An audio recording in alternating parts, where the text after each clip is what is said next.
Friends, welcome to my channel Tanushree 355. ఈరోజు మన ఛానల్లో రెసిపీ వచ్చేసి అయితే బ్రింజాల్ పకోడా అనమాట. ముందుగా బ్రింజాల్ వాష్ చేసేసుకుని ఇలా ఈ విధంగా కట్ చేసుకుని సాల్ట్ వాటర్లో అయితే నానబెట్టుకున్నాను. సో తర్వాత బౌల్ తీసేసుకొని 3 టేబుల్ స్పూన్ బేసన్ పౌడర్, అంటే శనగపిండి లేదంటే పుట్నాల పౌడర్ కూడా యాడ్ చేసుకోవచ్చు. మీరు ప్లెయిన్ పుట్నాలు మిక్సీ గ్రైండ్ చేసుకుంటే రెడీ అయిపోతుంది. సో తర్వాత 2 టేబుల్ స్పూన్ కార్న్ఫ్లోర్ కానీ బీప్ పిండి కానీ యాడ్ చేసుకోవచ్చు. నేనైతే కార్న్ఫ్లోర్ అయితే యాడ్ చేసుకున్నాను. సో ఈ 2 పిండిలు బాగా మిక్స్ చేసేసుకున్న తర్వాత 1 టేబుల్ స్పూన్ పసుపు అండ్ 1 టేబుల్ స్పూన్ సాల్ట్, కొంచెం సాల్ట్ తక్కువ వేసుకోండి, 1 టేబుల్ స్పూన్ చిల్లీ పౌడర్ అయితే యాడ్ చేసేసుకున్నాం. ఇప్పుడు బాగా మిక్స్ చేసేసుకుందాం. ఫస్ట్ వాటర్ యాడ్ చేయకుండా మిక్స్ చేసుకోవాలి. ఆ చిల్లీ పౌడర్, పసుపు, ఉప్పు అంతా పిండిలో బాగా కలిసిపోవాలన్నమాట. సో ఈ విధంగా అయితే మిక్స్ చేసేసుకోండి. దాని తర్వాత ముందుగా మనం సాల్ట్ వాటర్లో నానబెట్టుకున్న బ్రింజాల్ని తీసేసి అయితే ఈ బౌల్లోకి షిఫ్ట్ చేసేసుకుందాం. సో కొంచెం వాటర్ పోసుకుంటూ బాగా ఇలా కలుపుకోవాలన్నమాట. సో ఎక్కువ వాటర్ అయితే పట్టవు, ఆల్రెడీ బ్రింజాల్ వాటర్లోనే నానే కాబట్టి ఎక్కువ వాటర్ అయితే పట్టవు. సో ఈ విధంగా అయితే కలిపి పెట్టేసుకోవాలి.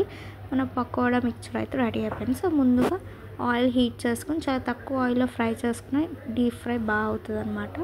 సో కొంచెం ఫ్రై చేసుకుందాం. ఈ విధంగా ఒక్కొక్కటి మెల్లిగా యాడ్ చేసేసుకుంటున్నాను.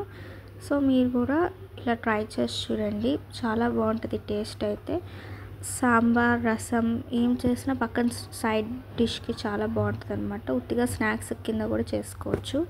సో ఈ విధంగా ఒక 5 మినిట్స్ ఫ్రై చేసుకుందాం. సో హై ఫ్లేమ్లో పెట్టుకుని 5 మినిట్స్ అయితే డీప్ ఫ్రై చేసేసుకోవాలన్నమాట. సో మధ్యలో కలుపుతూ ఉంటే అతుక్కోకుండా ఉంటుంది. సో వేసిన వెంటనే గరిటె పెట్టకుండా ఒక 2 మినిట్స్ వదిలేయండి. సో దాని మూలంగా మనకి పిండి అనేది అంటుకోదు గరిటెకి. సో చూసారా, ఈ విధంగా అయితే గోల్డెన్ బ్రౌన్ వచ్చేసాక మనం తీసేసుకోవటమే. సో నెక్స్ట్ ట్రిప్ కూడా అలానే వేసేసుకున్నాం. సో ఈ విధంగా మన బ్రింజాల్ పకోడా అయితే రెడీ అయిపోయింది. సో ముందుగా కొంచెం పల్లీలు, జీడిపప్పు, కరివేపాకు, పుట్నాల పప్పు అయితే బాగా ఫ్రై చేసేసుకున్న పక్కన పెట్టుకున్నా.